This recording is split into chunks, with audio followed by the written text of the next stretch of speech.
Hey, Sean. Hey, what's up? Hey, it's me. I know it's you. You just said your name. I know. I'm just talking to you. Just relax about it. Hey, we're about to do another episode of SmartLess. Hey, for Tracy, cold open. This is a cold open. Cold open is like, hey, she knows what cold open is. Hey, shut up. I'm talking to her right now. Just give me 2 seconds. I got to explain what cold open is. She knows what a cold open is. We've said it a million times. Tracy, cold open is what you say at the beginning of an episode before you start the episode so people know you're starting the episode. I'm exhausted. Me too. Me as well. Don't forget about me. Also me. Welcome to SmartLess. SmartLess.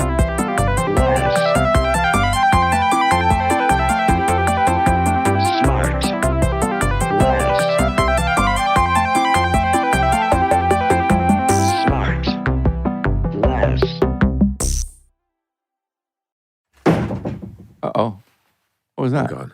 Oh, God, that was probably our surprise guest. Our surprise guest fell Probably off. just... Oh, no. Oh, no. So let's see. Everybody is at home base, it seems No. like. Yeah. No? Willie, No. where are you? I'm on Long Island. Oh, you're back there. Oh. What are Yeah, you doing back there? Our I little just made R&R? I just made a little quick scoot out here for a night. What, did you, forget a pair of shoes you really liked out there? No, Jason. No, but I mean, seriously, isn't it a hassle trying to figure out what you're going to keep in your second home's closet versus what's back in Los Angeles? Is it mostly No. winter wear out there on the island? There's a lot of winter wear. And it's chilly out here right now, so it's been really. I love it's that. Beautiful, beautiful, beautiful. No, I came out here with my little guy yesterday, and just to kind of stick around. We were walking around, went into town, went to the bookstore. Well, that's nice. Yeah, it cranked up the pool, even though it's cold out, which is real fun. Yeah. And and just super nice. Does he swim yet? Yeah, He does. you know, yes, he's in the process. He sinks of learning. slowly now, He's- slower. Yeah, he's 5, so he's not, but he's come a long way. Like he does that thing where he can swim underwater. You know, so whatever they can't do in terms of strokes, they just can do it underwater. Hey, Dad. Yeah. That means he can't swim. Yeah. You know, swimming is trying to keep yourself buoyant and above. I know. You know. But, I can't really swim either. Did you guys? that true? I was petrified. Are you a weak swimmer? Yeah, I can't. I don't know how to do it. I run out of breath in like 10 seconds. No, truly. Yeah, I can't. I don't have the lung support to swim. Well, that's not true. Well, I you don't don't need know how to lung do it. support to swim. Well, you Again, sing. if you swim, you don't need... How do you not have the You lung? don't need to hold your breath if you can actually Yeah, swim. but the actual aerobic kind of movements that make your heart pump faster, then you have to breathe faster. I just fail really quickly at it. Uh-huh. Okay. Do you know what I mean? I mean, hang on. Yeah, go ahead. Please, I you just do want this to one, take Will. this. Yeah. I just want to take this one apart a I little bit. can't be the Yeah. only person. That can't swim? No, you're not. But No. Do you? You It's get like, too to me- tired to keep yourself That's what it from is. drowning. That's what it is. Well, is that because you're panicking and so you're catching you're short of breath? No, I think maybe I just do too much too quickly. I don't realize I don't know how to swim, so I paddle really fast. Did you ever Then I take use the- up all my energy He's really in an quickly. immediate panic. Yeah, I do. I wish people could see the motions that Shawnee's doing. Shawnee, did you ever take swim lessons? Clearly not. He's moving Clearly both not. hands at the same time, listener. Instead of, most of us It's rotate. Right hand, it's left hand, true. right arm, left arm. I only know how to doggy But paddle. Shawnee, you exercise and you don't run out of breath. So, I know. I don't understand it. So it's What not about that you don't- walking up a bunch of steps? Like if you walk up too many stairs, you don't just Yeah, collapse and roll down the stairs, right? No. I don't. I don't know what it is about the swimming or the pool. Just in the go pool. slower up the stairs so that you can make it. Are you swimming have you got a Like I don't do you- float. Right. Well, none of us do. That's surprising. Do you? I mean, have you got a corn dog in your hand? What's going on? By the way, I love a corn dog. It should be noted. In the pool. I fucking love a corn dog. I do too, and I feel like they've kind of gone I love by a the corn way dog. of the bungee jumping and Yeah. things like that. It Yeah, I mean, left I right want about to know then. if I put And them in the stretch same limousines. category as bungee jumping. I want to know where all the stretch limousines and the corn dogs have gone. But you get a corn dog, and you dip it in some just yellow French's mustard. Yes, that's the best ever. Forget it. I know. What about some of the little cheese dip? Well, I'll Yeah. take a cheese dip. throw it I'll in take there. a cheese A dip. little tub of cheese. Yeah, I'll do that. Yeah, hot dog on a stick was a big spot out here with the funny multicolored hats. Hot You dog on a guys, stick. did Where you was know that? any of No, those? never heard of it. Yeah, we had a bunch of those like in the valley. There was some out at the beach. Sean, I'm surprised you're not a hot dog on a stick guy. I don't. I'm. Who says I'm not? I try it. I'll try. No. But I mean, that was a famous. That was a great spot. I What don't know about the it? hell What about a? I had this discussion with somebody. What about a pig in a blanket? Yeah. Yeah, I do enjoy those. Yeah. Sure. Put a puff pastry. Anything with a Speaking puff of which, pastry. I have not seen Scotty in a long time. Yeah, he's just around.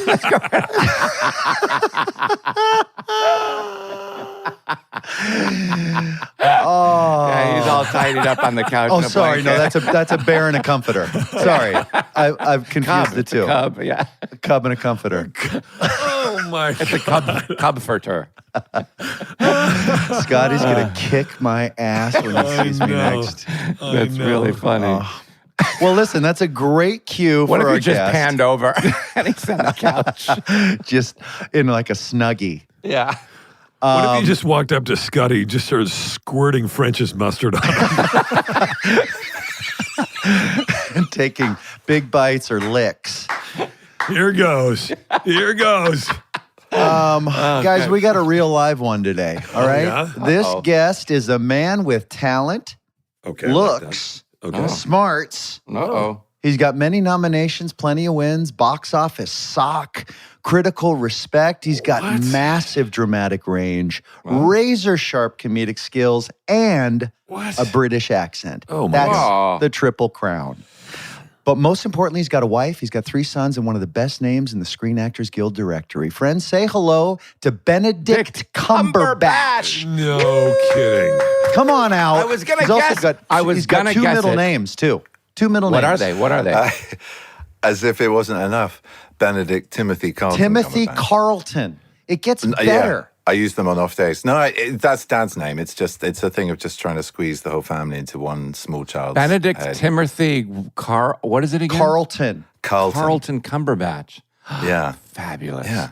How are you? So nice Look at to him. meet Drink you. him in, you guys. I'm good. I mean, I can't. I've got a rictus grin on my face. I can hardly speak. Not only because of that absurdly nice introduction, but it's a real privilege to listen to the top of the show as your surprise guest. Just a bunch And I was of panicking. I was trash. thinking, oh Christ, if I laugh, will they hear me laugh? Would you are you completely mute Well, me at the beginning or not? if Bennett and Rob were on the stick, they'd have your mic down before we introduce you. And instead, we're hearing you dropping shit.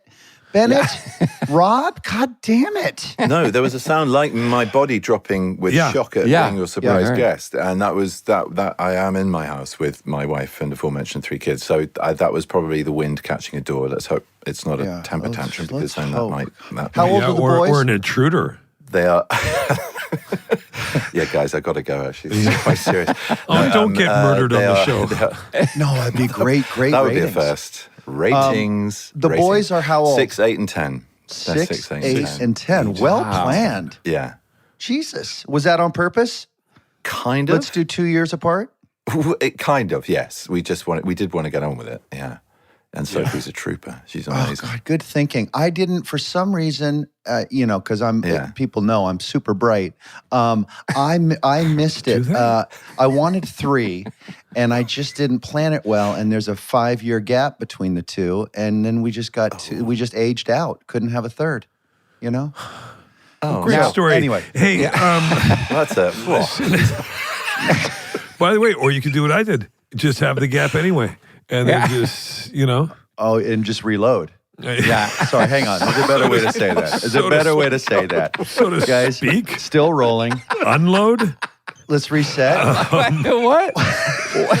Oh, Jesus. Benedict, is that something? The three kids. Is it something that is it like? Did you guys agree to a number, or was it just like, well, we're living life, and this is what happened? No, Sophie comes from 3. No, I'm an only child, so I panicked when our second was on the way. And, what do you do? Do you divide yourself? How do you love as much both things without necessarily having more time to do that? And, there are the odd moments when you're on a kind of solo date with them, with one of them, and you kind of go, God, am I really cheating you out of a lot of this?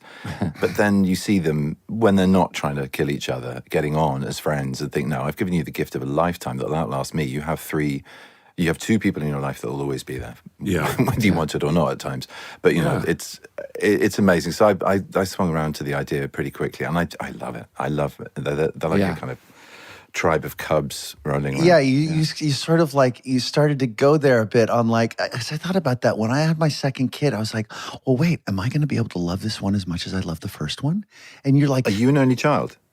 No, I have a sister. He just acts like one. Yeah. What do you say?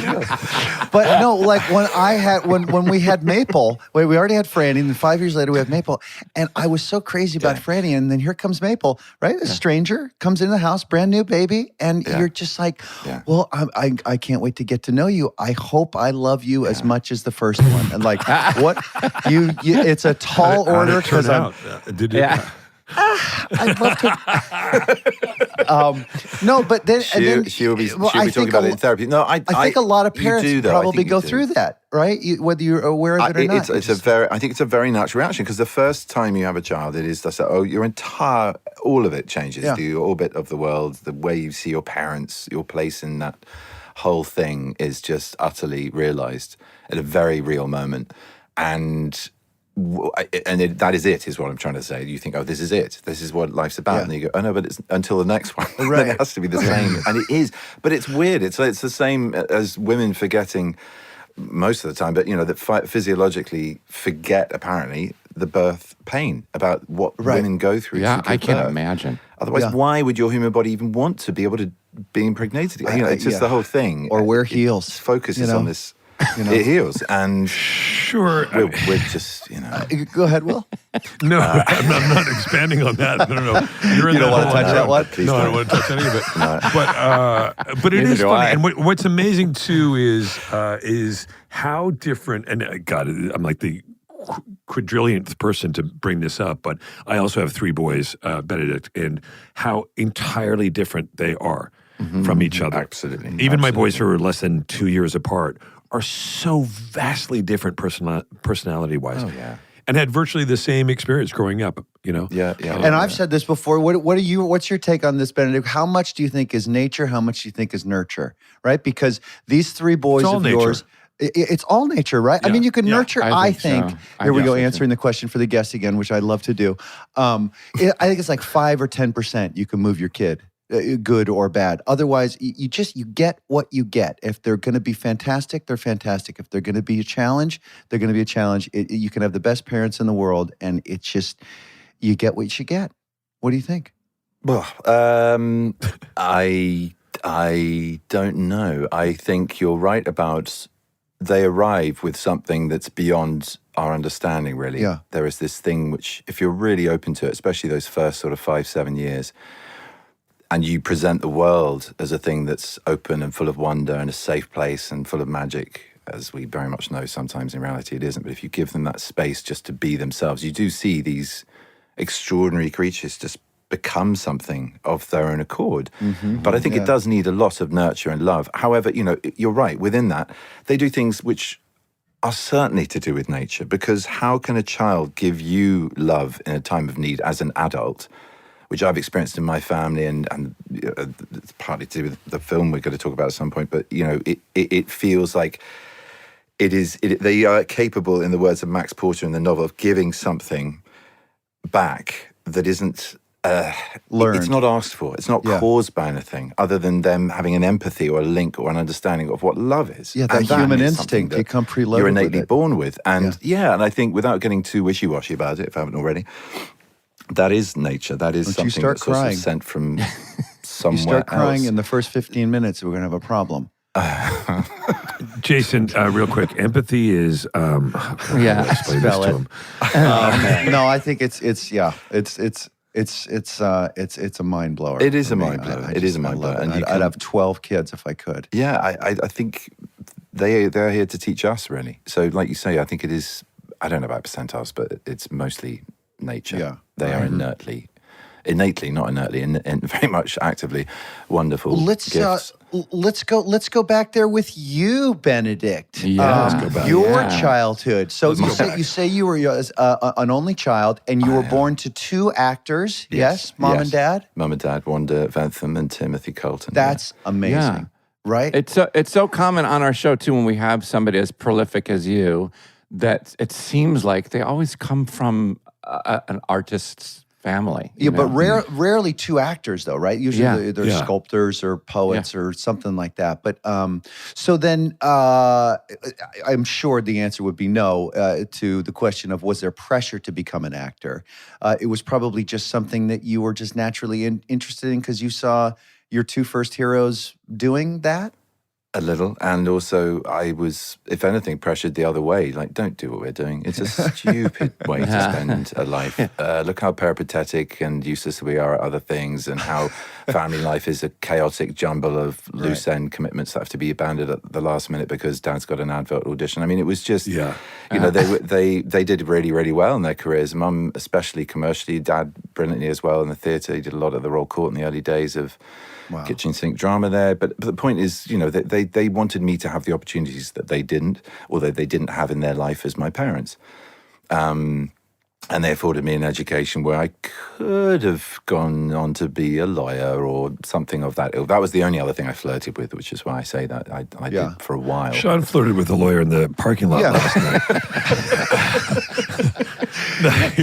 And then I got taken to court for it. Yeah. But so what do you mean they wanted? But Benedict, they wanted you to have access to opportunity to something more predictable in your life, career-wise. I think it's something more stable, definitely. But the bug had bit really, and it was very much to do with watching them in their prime doing what they did. And I remember my dad in Cast of Noises Off, this amazing Michael Frayn play that's it's a farce within a farce. It's this amazingly kaleidoscopic, brilliant examination of a British tradition of comedy, which obviously you guys know, called farce. My mum was doing the real thing, and even the real farces that were very double entendre heavy, very misogynistic and homophobic at times as well, to the point I said, Mum, you really can't do another play where you walk into a room where your husband is having his pants pulled down by his male PA and it looks like fellatio, whereas in fact he's just trying to give him a quick change and his trousers are stuck. I can't be your son and call myself proud if you keep doing this. But I do remember perversely to that embarrassment, sort of sitting in the wings and watching her go through and just be Mum and sort of chatting to me and saying hello to the SM and then just kind of opening the door and this light and heat and noise of what was happening in front of those flats hitting her and her just transforming just in the blink of an eye. And I thought, oh, what is that? What just happened to my mum? Where did she go? And I kind of got a taste for that. And as an only child, I think you're kind of already locked in a bit to quite a solitary, imaginary universe. When was it that you understood what they were kind of talking about when it comes to the career that you can't really count on?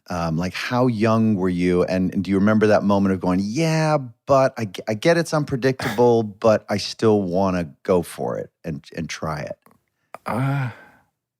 Numerous occasions. I'm too old to really remember, but still today. It's still today, exactly. Right, for all of us. I think a bit, yeah. Am I really doing this? Yeah, I'm doing it. There were moments when I thought, okay, sage advice from ones who know, but I'm going to do it differently. I think I've got a different way into this. Yeah. And I don't know that it will be different. And in fact, really all I wanted was what they have, which is a career and respect from their peers and having a good time doing a job they love.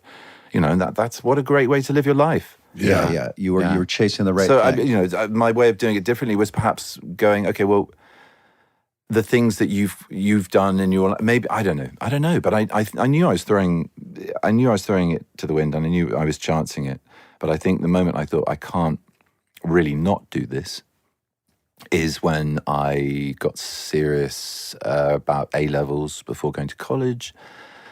A university in England, obviously, and I met a lot of lawyers who were saying, "Look, turn back now." People who were doing bar exams, or people who had made it into to being part of a chambers, or even people practicing, going, "It's really pretty hard. It's an oversubscribed profession. It's very being a lawyer." Yeah, you're only as good as your last case. I thought that sounds very familiar. Yeah, right. Why am I doing this? Which would have required an inordinate amount of work on my part. I'm not that smart at all, and I would have had to work so hard.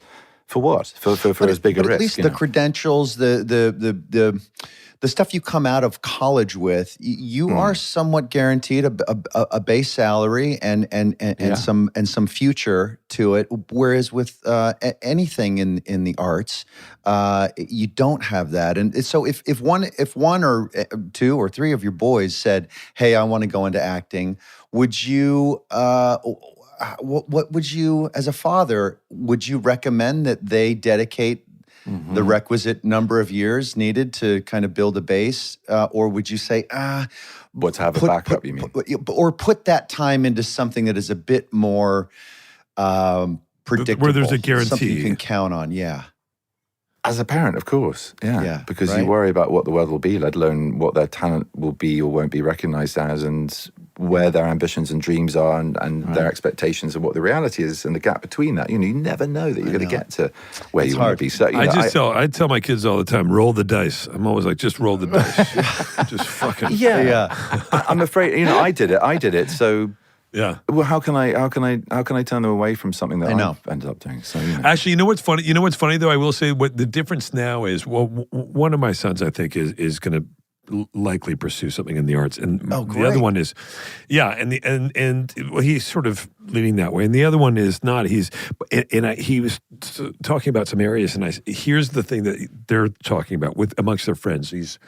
It's my eldest son. He's a junior in high school here, so he's 17. He says, I said, they have to talk about what are the jobs out there going forward that are going to be affected by AI. And so kids are thinking about, like, they don't want to become computer programmers, or they're not going to become, things like graphic design. Well, by the way, go down lawyers as well, paralegal work, all that stuff is going to be handled by AI. So now you're not competing against other kids. You're competing against the computers of the world.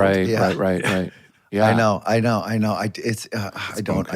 envy them right now. And we're avoiding the fact that AI is massively in our industry as well. Oh, yeah. It's just exactly. Of course it is. Yeah. What's safe?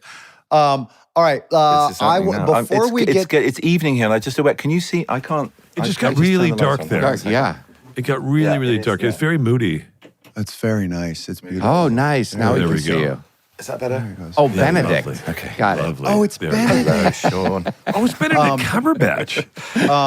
All right. So, like Sweet Willie Arnett, you did some time in boarding school. Was that a positive experience, or was it challenging? Because I get homesick real easy. That would be tough for me. How long have we got? Just the perfect mixture of both, I'd say. The first one was amazing. I mean, I'm an only child, as I keep saying, and I had a band of brothers for the first time in my life. So that was easy street to 13. And then the whole adolescence thing, and it was a single-sex one. And it was at the sort of top of a hill looking down over the London basin, and yet so very far away from it. And I just thought, this isn't quite right. This isn't real. The demographic was very narrow and no girls. And the school itself was extraordinary, some amazing teachers and fantastic experiences. But at that point I was like, okay, the boarding thing I think I'm done with. Not because I was homesick, but because I guess I wanted to be part of a broader community. Sure. But that's a healthy thing. That's also a very healthy thing to be straining away. That was me leaving the nest. I was already a home leaver, I guess, at the age of 8. I boarded when I was 8. We'll be right back. And now, back to the show. Wait, so Benedict, you were 8 when you went away, yeah? Yeah. How old were you? I was 12, but my roommate had come from, when I was 12, I was in 7th grade. My roommate had just come from boarding school in England, and he'd been there since he was 7. Yeah. I bet you it's easier when you go younger, right, Will, than when you're older, because you've created those relationships once you were way younger. Yes, I'll sort of jump on what Benedict said, which is you do create. Now I have siblings. I have 2 older sisters and a younger brother. Quick, what are their names? And fucking Gary. What are their birthdays? Absolutely. What's our saying, are they? Yeah. Target, Tesco, and British Tannis. Petroleum. Tannis and Shanley are my sisters, and my brother's name is Chuck, a.k.a. Charles. So anyway, I was at boarding, but I went when I was 12, and you do have, and I'm still friends with some of those guys that I went to school with, because in those formative years, and I also was just all boys. When I went, it was all boys. It's now co-ed. Yeah. But it is, when I look back on it now, and I don't know how you feel about it, Benedict, but when I look, the idea of my boys going away, there's no fucking way. Right. I know. I couldn't stand it. No, not unless they really want to. But no way. And Sophie's the same mindset. We do. And selfishly, I want them around. I want to be. Even summer camp. Whatever, Dad. However pushed away I am, I still want to be there in case the call comes, the fall happens, the need. Yeah. So can I ask a question to the group here? Yeah. Because I don't have kids. So I mean. Just one. Let me look at the clock real quick. Yes. Okay. Yeah. If you make it quick, yes. Yeah, Benedict, get comfortable. This is going to be a long question. Yes. Oh, no, Benedict took his jacket coat off when you asked a question. It's hot in here. No, what is because I don't know about boarding school. Why would a parent send their kid to boarding school? Better education, focus. Okay. Yes? Question? Amazing facilities, very immersive educational experience where you have the beginning of it anyway. You have a very structured timetable, so there's sort of purpose to your day. It's very fulfilling. Oh, God, I sound like a brochure, but because it always sounds like a jail or something. No, they're very plush places. It's like Hogwarts. It's like incredible. Right? Yeah. Oh, that is exactly how it was described once by Martin Freeman. He said, I went to a North school and Benedict went to Hogwarts, which I kind of did. It wasn't wizard school, but it was a particularly old one. It is, but it is true. And, think about all those things. You learn how to, by the time I got to college age, and I dropped out quickly from college, and part of it was because everybody, my peers who were there, who did not go to boarding school, it was their first time away from home. And I'd been away from home so much earlier that getting out, I was ready to get out into the world. I was like, fuck all that. I'm ready to go. Yeah. I've been looking and at everyone's having a frat party and like, isn't it cool to party? Yeah. And you're like, no, I've already done this. True. And I think, I don't know. I'm here and I've come out of it okay, and I wouldn't really change it. I wouldn't know what I'd change it to. I didn't have any other experience. But like Jason, who taught you how to tie a tie? Oh, that would have been the shoelaces. dresser, the on-set costumer for Arrested Development. Is that true? Really? No, yeah, really. But I did really nail it down on that because I had to tie a tie every freaking day. And then loosen it. And then loosen it. And then roll up the sleeves. Roll up the sleeves. Because Michael Bluth, can I just say something just as an aside? Michael Bluth, always this guy got down. Well, he got down to business. He was rolling up those sleeves.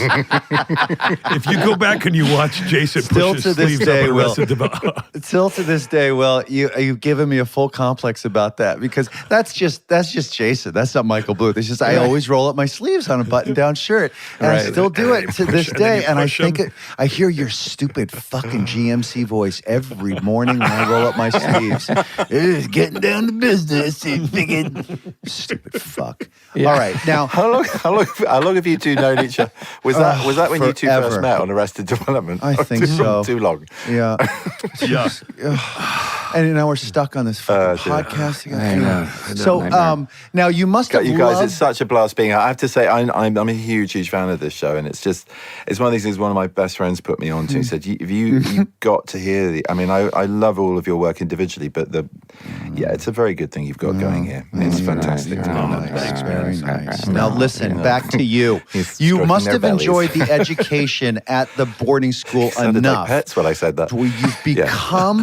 You've become a teacher yourself, and you teach English. What? In a Tibetan community. Oh, good segue. Untrue. Just outside of Darjeeling, India.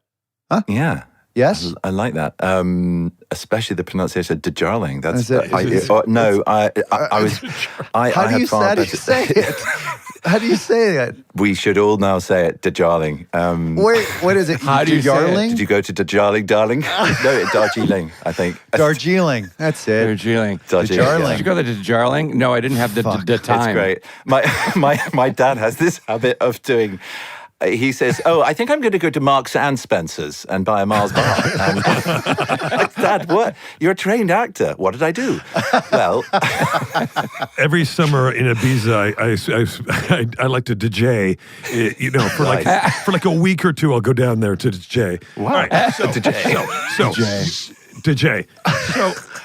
Now, sorry, yes. So it is true. Wait, so you taught? You taught English in a Tibetan community. Yeah, I mean, teacher's a very loose term. I kind of turned up and they giggled at me, which was a fair enough cultural exchange. Well, no, it was very unfair. I learned so much, as you can imagine. I was a 19-year-old kid who knew nothing, who'd come from a very kind of, enclosed private school, boarding school education. Yeah.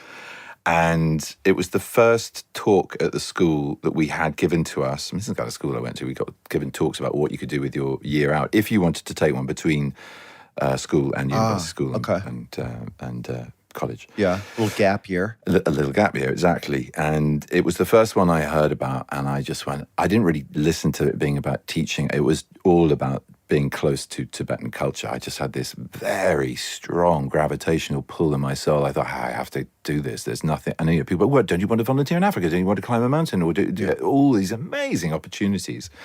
And I just was deaf to all of them because of how strongly I felt I needed to do this. And what was the pull to the Tibetan culture? When did that start? Yeah, I don't know. Maybe in a previous lifetime. I really don't know. Whoa. I mean, I was fascinated by it visually, and I knew a bit about Buddhism, but it was just so overwhelming. And as was the experience I had there, was 5 months of teaching, and then some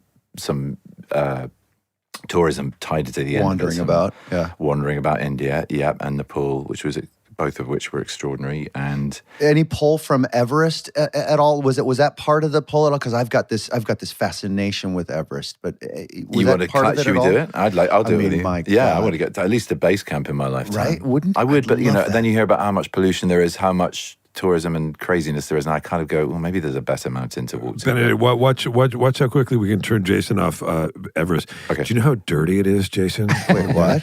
Yeah. Wait, what? And the tents But are really dirty. I just shower every night. No, they don't have showers. They don't change the linens? No, they don't change the linens. No. You can't use sanitizer. There's no ring the bell. That would be scary. Yeah. But all right, so that was the landscape did have a pull. In all seriousness, of course it did. It's such an extraordinary bit of geography, that whole area. And this was in the foothills, so going towards Darjeeling, and it's a little hill station town called Sonada, and it was a converted Nepali house, and at the top was this monastery, this prayer room. Below was the monks' accommodation, the eating area, and then a small teaching area. And I might have got the height or numbers of levels wrong, but I was basically very much on the bottom. And it was really, we were high up, 4,000 meters, something like that. And oh my God. You opened the window and it was sort of coming into autumn and winter there. So the clouds would literally roll in like dry ice through the window. I mean, it was utterly extraordinary. Wow. And pretty basic. My dad reminded me his panic. This is pre-cell phones. I'm that old, and the internet as well. I'm that old. And it was a moment where I'd written in tiny scrawl on a blue airmail letter home one weekend, "Don't worry, Dad. All the cold is solved now in my room, as I have a gas heater and I've managed to block all the vents." And he was reading it going, oh my God, he's going to die of carbon monoxide poisoning. Yeah. I didn't, but it might explain a few brain cells less that I have now. But it was, oh my God. It was very basic, but very romantic, very hard, very lonely, very elating, very inspiring, and spiritually mind-blowing and utterly mundane. And how it was do just you clean yourself? How do I clean myself? Sorry, Like, how do you? How do you? We're talking about how many days? How many days are you out there? Sean's talking to somebody off camera. He's setting up the weekend. He's talking to his dog licking its balls. How do you do that? We all want to know, Sean. We all want to know. I'll show you. That's my teaching class. That's my teaching class. He's talking to somebody off camera. Show me after. When I'm done, I'm Sean, doing the podcast and show me. Sean, your mic's still hot. I can't wait to see. Show me after. No, No, I'm recording a podcast. I'm doing it now, but you start now. They can't see. Start. Okay. Breaking Wait, I want to know the Right. Okay. Back to business. What the fuck? What was your question about? But how do I clean myself? Yeah. Even the real. In general, or in a Tibetan Buddhist monastery in a Napoli house? Yeah. No, when With melted snow. When you're out there in a tent for what? Days, weeks? What do you do? No. I was in a house. Oh, next question.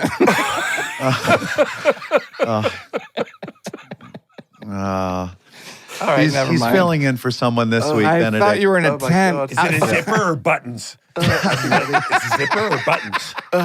Show me a zipper. Do you need a loofah back there? Scotty, get the loofah.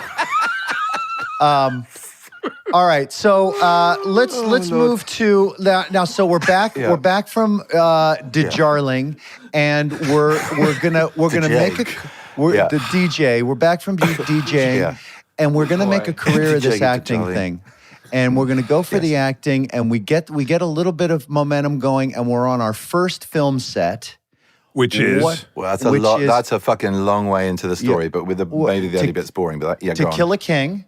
Is a first feature film role? Yes. I don't remember. Maybe that was my first.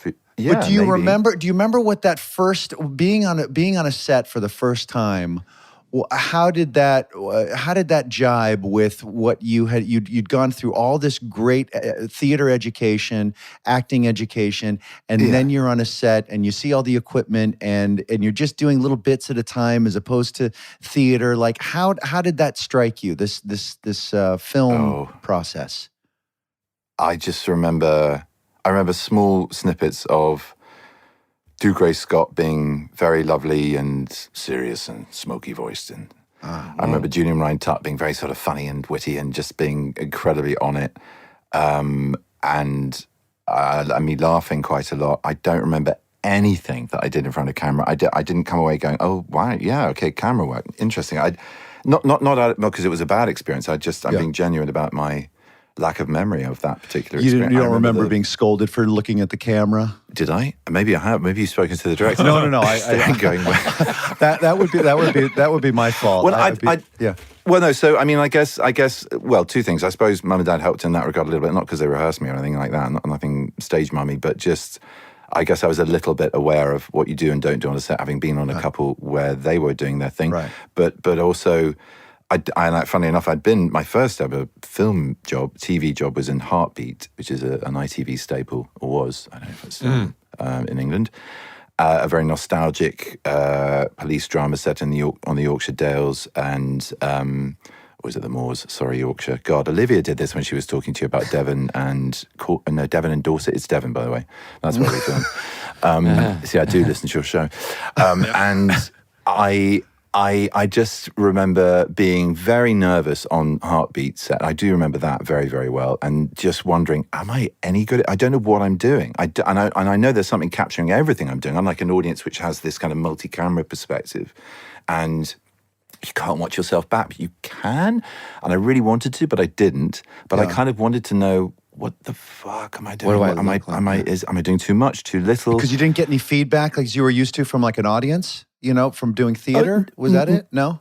No, none, because it's just a very, well-oiled machine, a crew that have been doing it for literally decades. And, it was just very kind of, oh, well, I hope that's all right. I hope I get to work again, And it was the first job I got. I was still at drama school, so I had to ask permission. I was only at Lambda for 1 year, but I had to ask permission to do the job. You're not supposed to work if you're still out of drama school. Yeah. I don't know if that's changed. I hope it has in many ways, but... And now you mentioned not being able to see yourself back. I ask actors this. Do you watch yourself act? And if so, have you treated yourself to looking at your older work? And do you see a big difference between how you used to act versus today? And do you applaud yourself for having gotten better, different, how so, smaller, bigger? Do you do that? Do you watch yourself? No, I'm not my own sort of crazy fan, and I don't mean that in a sort of it's only vanity that does that. It is that could be an incredibly useful thing to do, but I'm not quite that. For me, it is. Yeah, I'm not a precision tool in that way. I kind of. No, I'm not going to compare myself to what I have done. It's always about where I'm at the moment, and that the need to see some reflection of what is going on. Is it registering? And also to have that conversation with the director, going, no, I think I know what you wanted, and I was trying to do something else. Can we go again so I can try and give you something near what you want? I've seen now that that doesn't quite fit it, and for the character and the movement and whatever it is. I mean, it's a really hard thing to generalize about because I guess I've been stretched like gum in all sorts of directions as an actor, so I can't really be specific.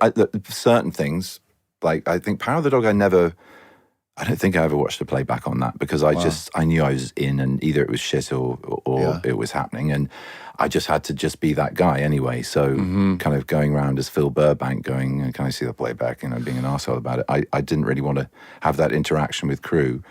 And I wanted to have the arrogance of the character. So, well, you strike me as somebody who's skilled enough, talented enough, in touch with yourself enough to really be able to direct yourself to a certain extent and know whether it's good or bad. How much do you defer to a director? You mentioned, well, I know what you want, so let me do another one to see if I can do what you want. Will you shape a performance for a director? Will you do what a director wants you to do, or what is your opinion on that? Like, whose character is it? I think I've been very, very lucky with the caliber of director. Well, thank you for what you just said, first of all. But I also think it is about how lucky I've been with the caliber of director. I form trust with that person, and so therefore can filter my own inner sense of whether I was shit or good, bad, or indifferent, and match it to their honesty about it. The best directors as well often give you a prompt that turns everything around 180 degrees, and it's not that they've rejected what you've done or didn't like it. They just want to see something different. That's what excites me, is just trying to jump through a different hoop in a way. Right. Do you remember the first time as you were coming up and, after you kind of got your sea legs about you and acting your first gigs, do you remember the first time when you took a real big swing and you're like, oh God, this is something I never imagined I could do, and it scares the shit out of me? I think a little bit on every job, but sure. I to one degree or another. Really, but that's a really good question, Sean. You do take great swings, and you never clank it. You always hit the ball hard. Yeah, it's really admirable. Like, you always feel like you're in great hands as an audience member when you're watching. Oh, thank you. Yeah. Truly, that's a huge compliment coming from you guys. Thank you. No, well, there's drama or comedy. It's pretty impressive. Thank you. Well, I guess the bottom line is there's no sort of secret sauce to it. I feel excited when I'm taking a big swing. When did I first feel that sense of, I'm not sure I can do this? I know. Is that sorry. No, go. Well. It was. I was just going to say it was one of those reactions where I've got the job, and then I thought, oh my God, how am I going to do that? Yeah, and that was playing Stephen Hawking in a television drama about his life, right? Which sort of compared to Eddie's took it up to, he was walking with a stick, and the speech was very impaired. Still married to Jane Hawking, so it was one slice of his life, his extraordinary life, and. The thrill, the elation of that, and then going, oh my God, I've just convinced people that I can do this. I don't think I can. I was immediately terrified after the 10 seconds of elation. Right. So I guess that was the first moment where I thought, well, this is kind of a big swing. Yeah. But what was that first moment where you? So I totally get that and relate to that. But then the moment. But I think Sean's question was more about. You were talking about choices. I mean, within the performance. He was talking about choices. But when do you feel comfortable? When was that first time you felt? Forget Sean's question. When was that first time that you felt back to licking the balls? That you felt comfortable in a performance where because there's that thing when you're a young actor and you go in and you're just. Sometimes you're like, I don't want to fuck up, or you're just you're nervous and blah, blah, blah. Yes. And then what's that first moment where you felt like. Rather than going, oh, hell. Yeah, you hit a groove. You felt tight. You got it. Do you remember that job? No, I think that was what Sean was saying. Oh, I'm back in. You're back in? Oh, great. I do think that's what you meant. I think, I don't know, it's so hard. It's so hard to be specific about this sort of thing. Yes. Fuck, I don't know. I'm always saying to acting students that I feel you can have something very theatrical in a close-up as much as you can have something very myopically focused and close-up on the stage. I think the magnification of a performance is really to do. If something is too big, it means often it's wrong. It doesn't mean that the scale of it is what am I trying to say? I don't know. Some big choices I made where I thought I'm just doing this and I think it's right. I mean, Patrick Melrose would probably be one because I've partied, but that guy was other level, and I think the choices I made with him were pretty committed, and because I was in a very sober state doing this crazy different levels of inebriated dance work, I kind of just really committed to it, and it's those things where you go, this could, I don't even remember thinking this could be silly. I actually remember thinking, well, this is quite fun.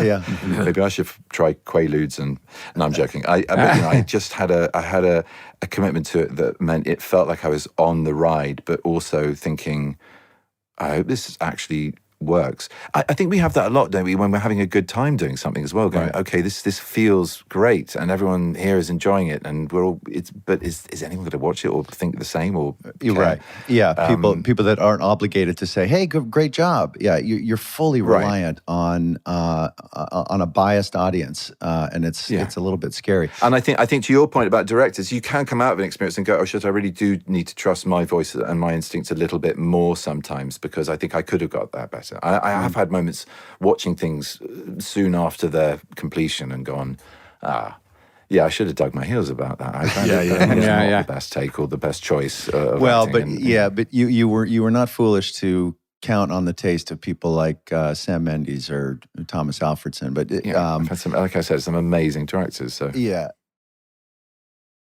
we'll be right back. And now back to the show.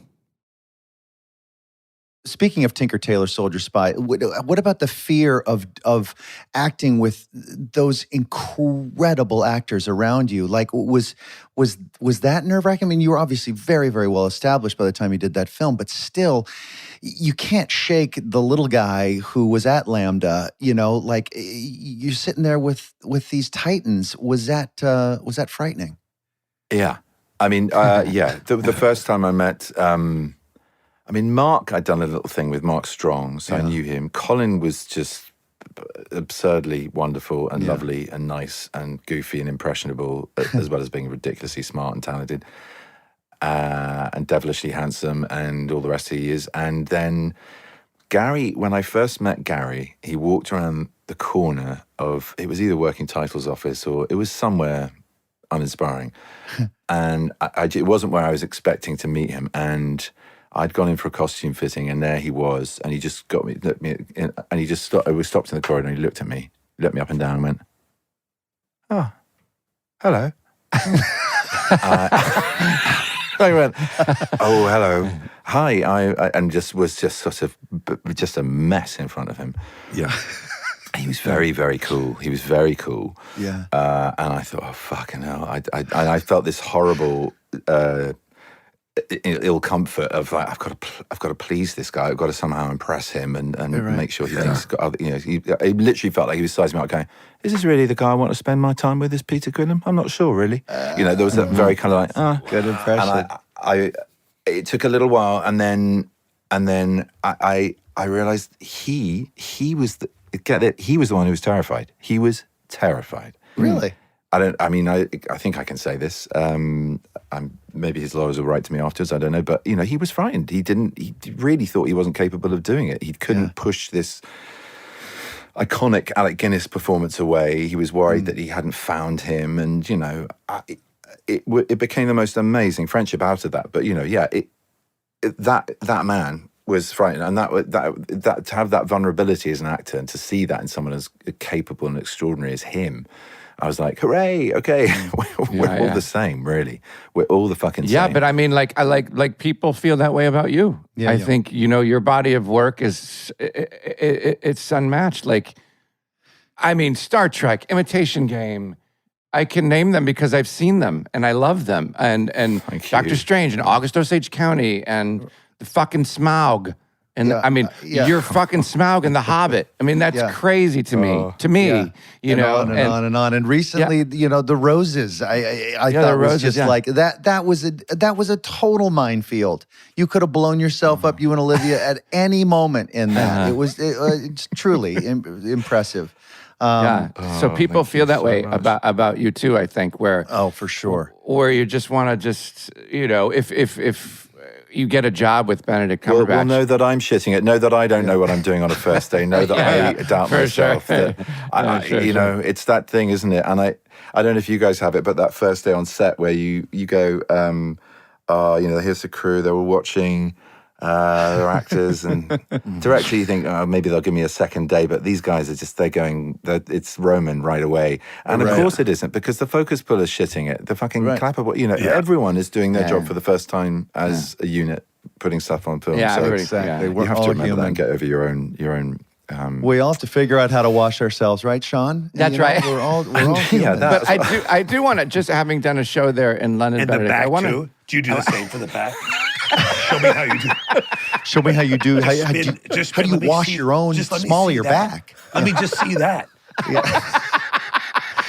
Do you need an extender for the loofah? Because we've got one. Scotty? Oh, wow. It's a selfie stick. How old are you? You're so nimble. Flexible. No, but in theater in London, they have this thing called, and the Barbican, they have this thing called Cherish Notes. And I've never heard of this until I went over there. And I'm like, and I had to ask people in the cast, I'm like, what's Cherish Notes? Well, we meet every single day, every day before the show on stage, to just check in with each other. I'm like, can't we do that just backstage in the hall where the dressing rooms are? Yeah, or just in the that's what I said. Can we just do an email or like a fax or something?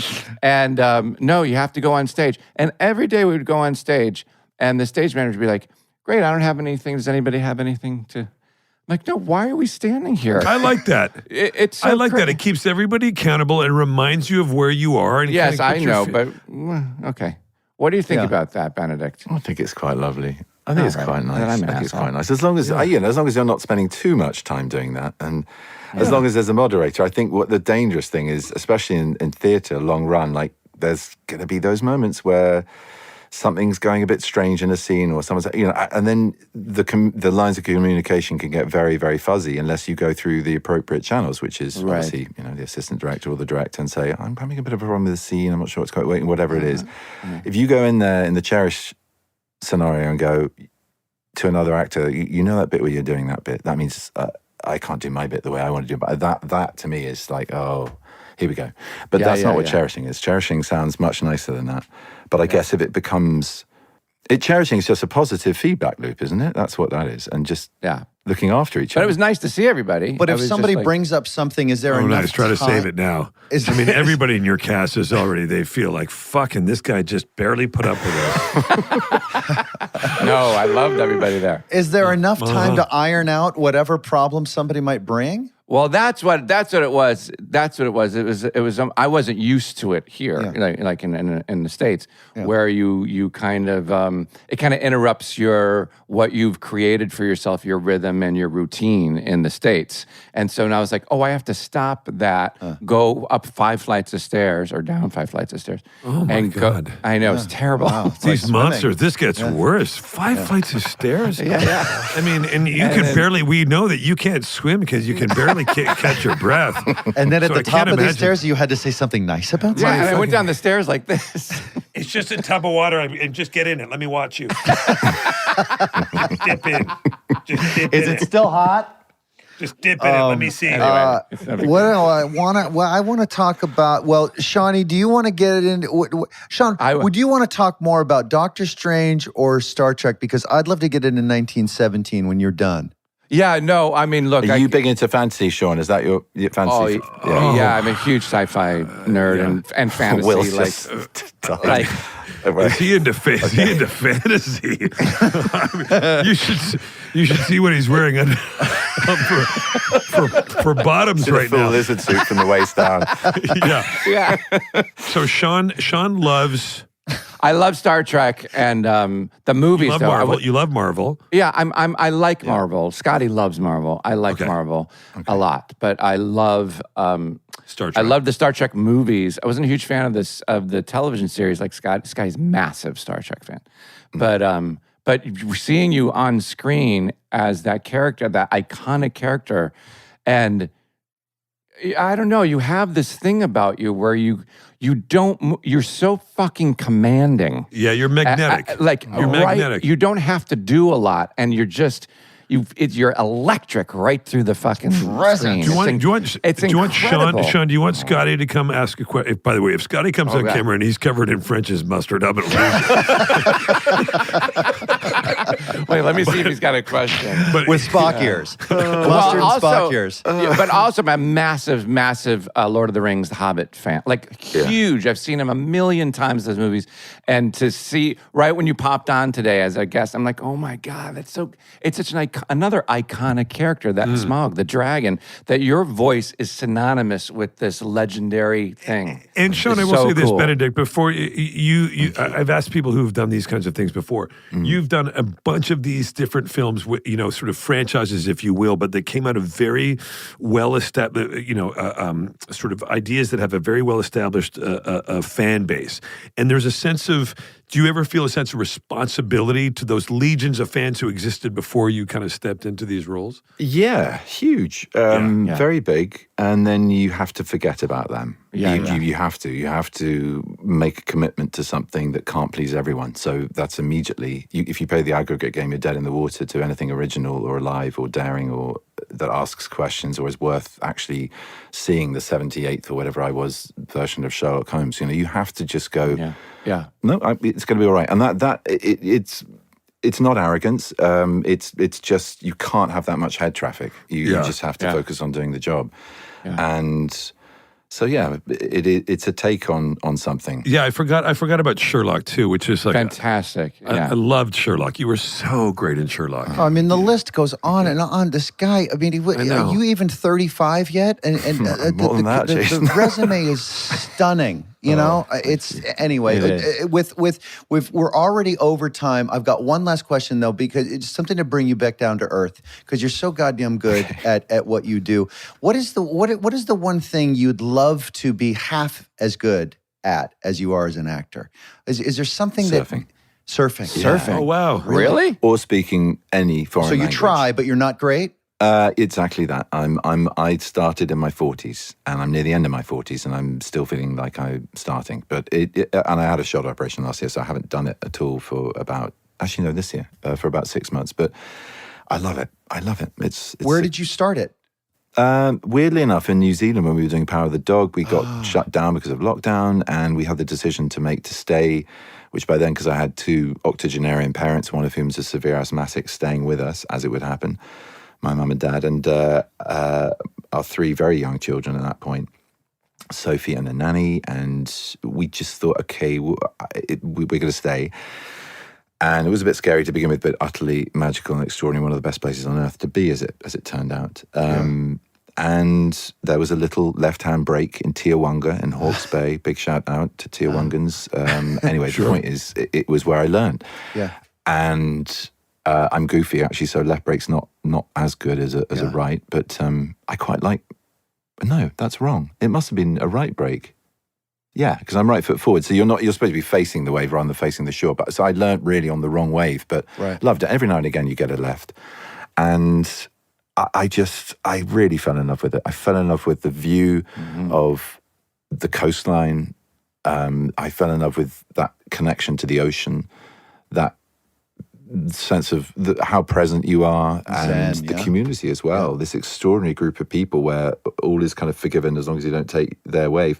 And, the drug dealer would be there, and the head of the local police force would be there. It was just all of human life was around you. Right. And I can't explain to anyone who hasn't surfed what that feeling is of nature giving you a ride from somewhere out in the ocean towards the shoreline. It's just magic when it works. And when you get out of the ocean, how do you clean yourself? I'm kidding. What happened to your shoulder, by the way? You got a shoulder surgery? I was so boring. It's so 49. I'm 50 this year, but it was 49 when it happened. Well, it's a long time of ill use and done a lot of surfing in very bad conditions and overdoing it. I'm probably lifting stuff in the wrong way over the years. Not a particular, but I basically had a torn rotator cuff and then also a frozen shoulder on top of it, which I went into to do the repair to the rotator, which was a complete tear. And I lived with chronic pain for about a year and a half, not really realizing that you didn't have to. And I kept on doing physio and being told, no, it'll heal, you just give it time. And I'm a patient guy and I'm doing everything you're telling me to do, and I'm still having sleepless nights, getting up like 3-4 times in the night because I'd rolled over onto it and it's suddenly just right. But it's better now? It's great. It's great. Oh, great. Yeah. I love that. Oh, look at that. Look at that. All right. Well, before we let you go, we need to know about the thing with feathers, because this is this new project, Sean, you guys. You're gonna. Jesus, if I hadn't said anything about that film, I'm so sorry. No, it's my fault. That's not how to clean yourself. It's very much not the thing with feathers. I mean, I suppose you could use that to clean yourself. It's a prequel to How Do You Clean Yourself. Yeah. So this it's called a duster. No. I've only seen the trailer, which looks magical, to what say is it called? The least. The Thing with Feathers. Okay.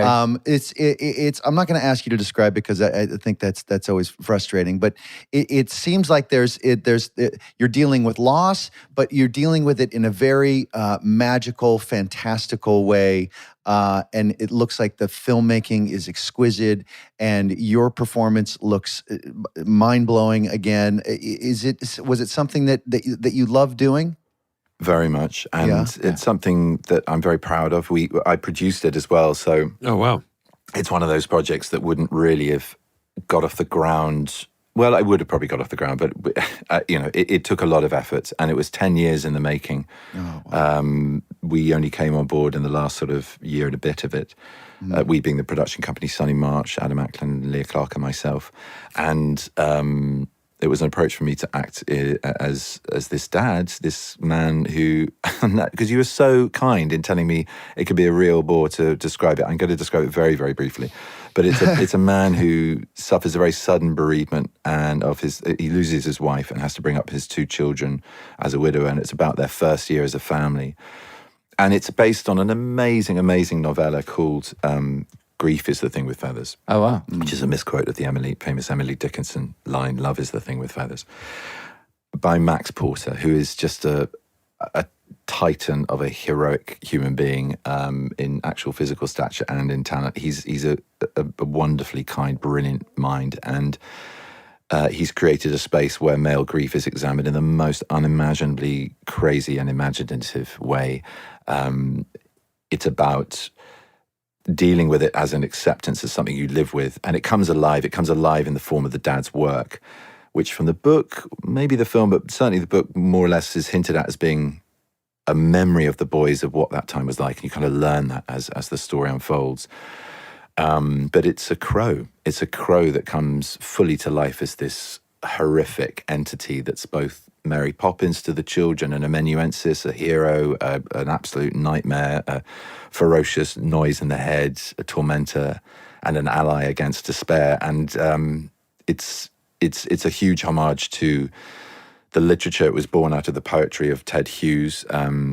In our version, he was an academic in the book. In our version, he's an illustrator, and his illustration comes to life basically, and lives, torments, and is accepted by this family grieving the loss of their mother and wife. Wow! And I can't wait to check it out. That's a punchy hour and 40 minutes. And it's I don't know. I just what I was taken with the trailer is you all can see there's it seems to be done in such a sophisticated, cinematic, tasteful way. Like, that can go wrong real quick if you go, oh, so there's going to be a crow that he's got to talk to. That's like, how does that look, and how is it framed? What's it just looks so tasteful and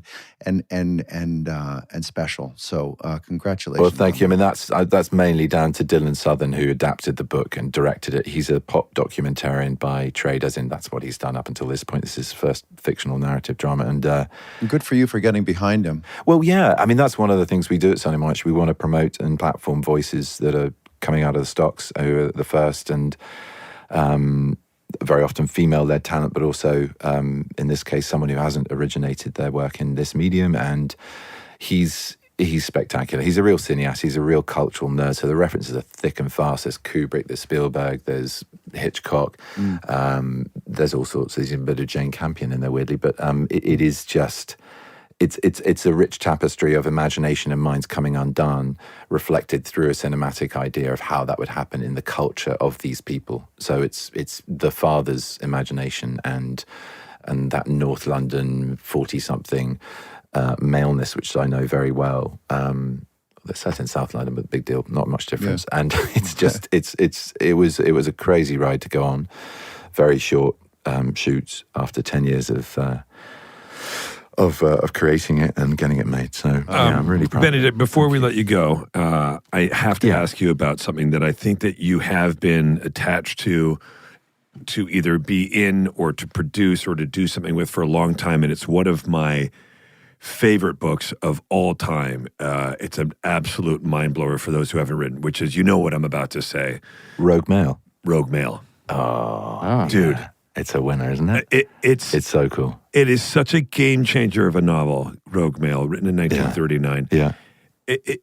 It's the original Fugitive novel. Yes. It's the original, and a huge inspiration for Ian Fleming for Bond, and and it's so prescient to what's going on in our times. Not to allude to that too much. So prescient, exactly. It really is. When we first sat down trying to talk about this, is this a bit of a game? It's not about AI, no, but it is. Is this a bit of a kind of guy's film? And then the longer we were exploring the themes of it and the motivation behind the guy's actions and the outcome and how he's turned on by his own side, as well as obviously the side he's tried to take down. It's fascinating how it plays into a political spectrum of what's going on in the world now. I don't want to say too much about it because people should read the book, and we will make it. You will make it, huh? Definitely. Oh. Yeah. We haven't got a filming date yet, but it's something we're trying to slate for next year, although there are other huge commitments involving cloaks floating about. So I'll be the first guy to watch it. I'll be the first one there. Sean knows what that is. I can't wait. Me too. Yeah, I know what it's nice to get going on that. That's good. Good. We owe you 12 minutes now back into your life. I think I owe you a lot more because I was very late on, so you owe me nothing. I'm very glad to be. Such a pleasure, honor to have what you a on the joy. show, Benedict. Thank you. Totally. Likewise, guys. Really cool to meet you. Love to meet you all too. Thank you. I hope to bump into you again soon. Yes. One day. Continued success, Benedict. You too. All right, pal. Will, sorry, I've got to say, Will, before we sign off, you were phenomenal in this. Is this thing on? Oh, I asked Bradley because I've this to give me a link because Searchlight wouldn't. Oh, it's not really ready for a link yet. And I went, fucking Bradley, I missed a screening of it in London. I can see it. You are so good. It's so tender and real, and that camera is so. I wanted to ask you about how you deal with. It's so close to you all the time when you're up at that mic. Like, was he shooting on a long lens at any point, or was it really on stage with you getting in your eye line? I mean, it was, and yet you're utterly in it all the time, and it's so moving. Yeah, it was all on a 40. The whole thing was shot. Everything was shot on a 40. The entire film, on one single lens. And he was, Bradley was right there. Right up next to me. Yeah, it was very tense. But thank you very much. Impressive. It's kind of to say. It's brilliant work. Great work. It's brilliant work. Thanks. Anyway, I just wanted to throw that in. It's really good. All right. Well, you enjoy the rest of your night. And thank you. And thank you again for doing this, pal. Bye. Benedict Cumberbatch. Thank you, Jason. Thank you, Will. Thank you, Sean. See you, bud. Take care. Bye. There he goes. Benedict Cumberbatch. I didn't get to so great. much. That went by. Oh my God, How could you? He's got a million credits. Tons. I know, right? Yeah, that was really cool. I mean, are you guys a Lord of the Rings Hobbit fan? No. I've not seen. I those. enjoyed it.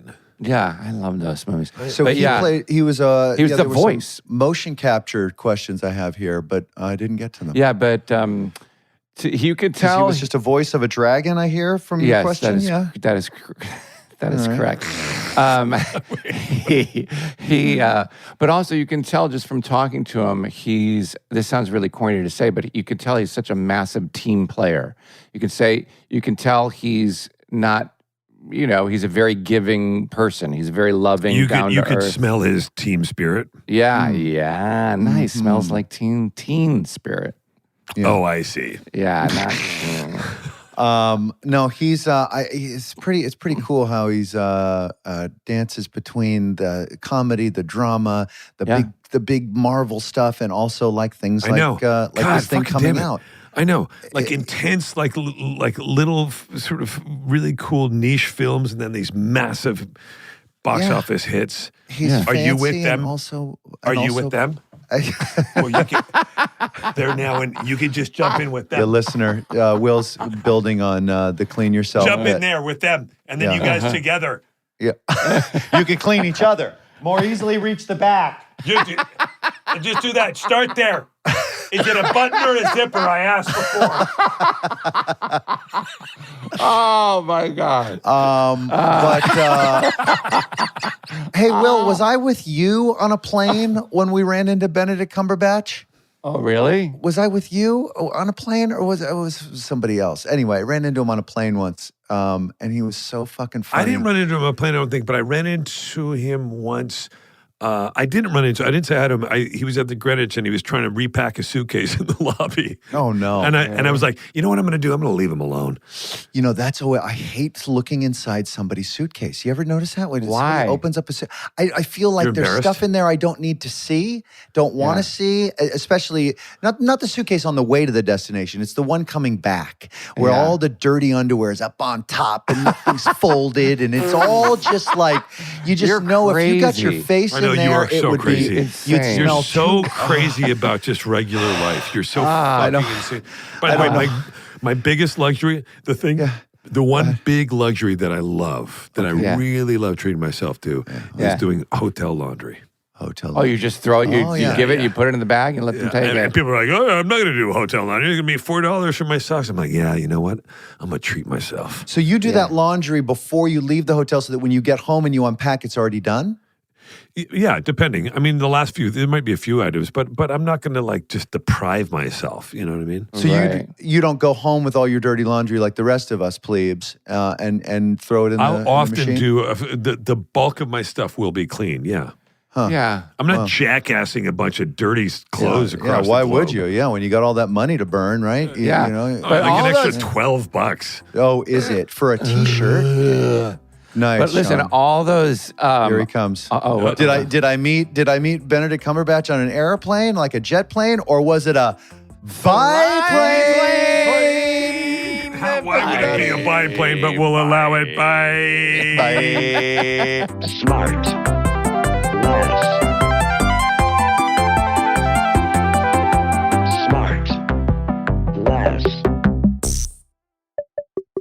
SmartLess is 100% organic and artisanally handcrafted by Rob Armjarv, Bennett Barbaco, and Michael Granteri.